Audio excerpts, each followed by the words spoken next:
was adopted. I never really knew my real mother. Rather, I knew her at one time, but I left this child when I was too little to be able to remember. I loved my adopted family, though. They were so kind to me. I ate well, lived in a warm and comfortable house, and I got to stay up pretty late.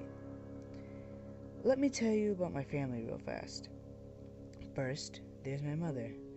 I never called her Mom or anything like that. I just called her by her first name, Janice. She didn't mind at all, though. I called her that for so long, I don't think she even noticed. Anyhow, she was a very kind woman. I think that she's the one who recommended my adoption in the first place. Sometimes I would lay my head against her in front of the television, and she would tickle my back with her nails. She's one of those Hollywood mothers. Second, there's Dad. But he never really liked me much, so I began to refer to him as Dad in a desperate attempt to gain his affection. Suffice it to say, it didn't work.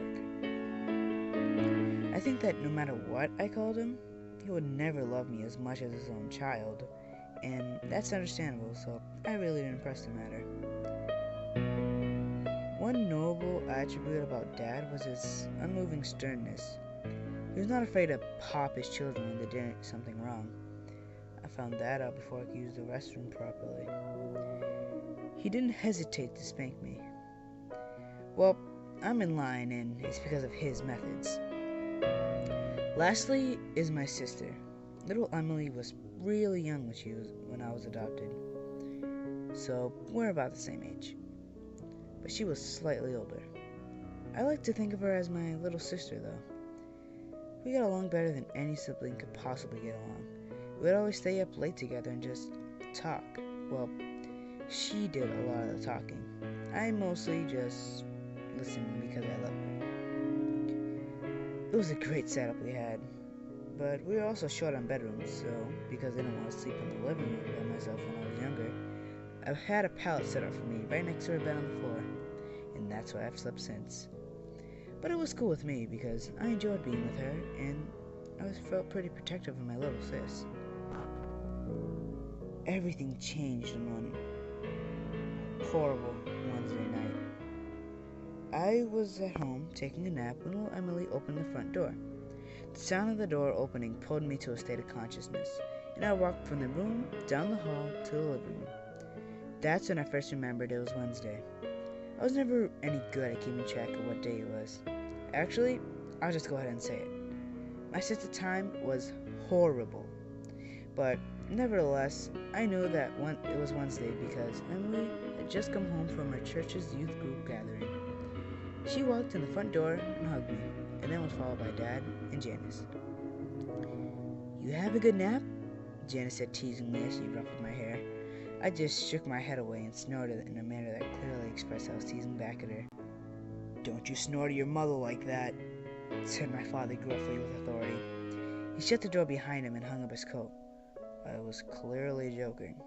I growled under my breath. He must have not heard me because I didn't feel him smack me. Emily then proceeded to our room and I followed. She started telling me about her day. You know, usual teenage girl stuff. But I listened so that she would feel better. After her summary, she suggested watching TV. And I obliged and jumped onto the couch as she was going for the remote.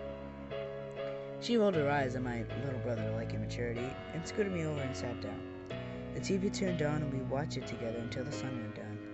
Emily, who was the kind of girl that, instead of watching cartoons or soap operas, she would rather watch Discovery and Animal Planet and National Geographic. I liked those too, so I didn't mind. Actually, those were the only channels that could hold my attention. So, it got late and Janice walked up behind the sofa.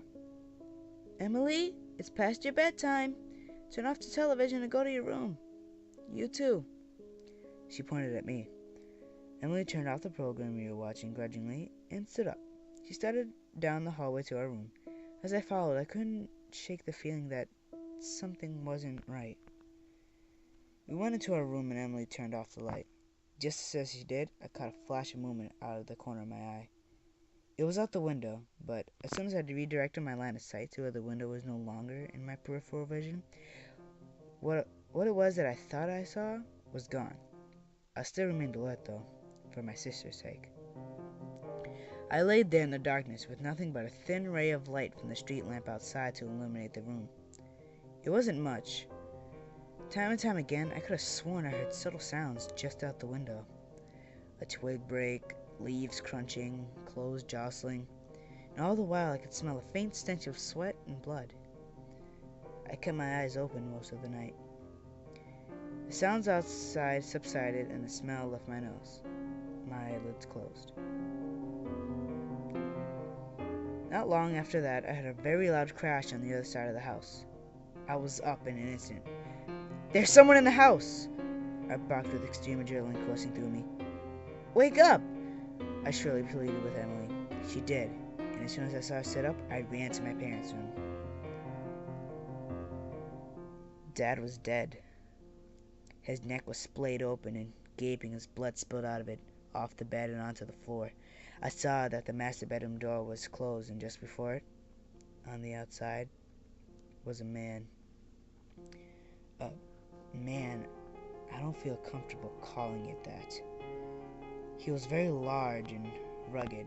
He turned around and saw me, and that's when I saw him accurately for the first time. I won't forget it. His eyes were large and beady and trapped with lust. He was styling a beard that was badly unkempt with blood dripping off it. His clothes were dirty and his face was cold. Just then I noticed the same horrid smell of sweat and blood from earlier, but this time it was overwhelming. He saw me. He saw me and grinned with a set of crooked yellow teeth. That smile threw me off. I thought that I was going to die, but then he turned back to the bathroom door completely undeterred by my presence. I was terrified and didn't know what to do. I just yelled and cried. I watched as he shouldered through the door that was my mom's only protection. I watched as he raised the large razor that he was carrying, but had obviously neglected to use properly. I watched as he sliced her open and tore her to shreds. I then heard something.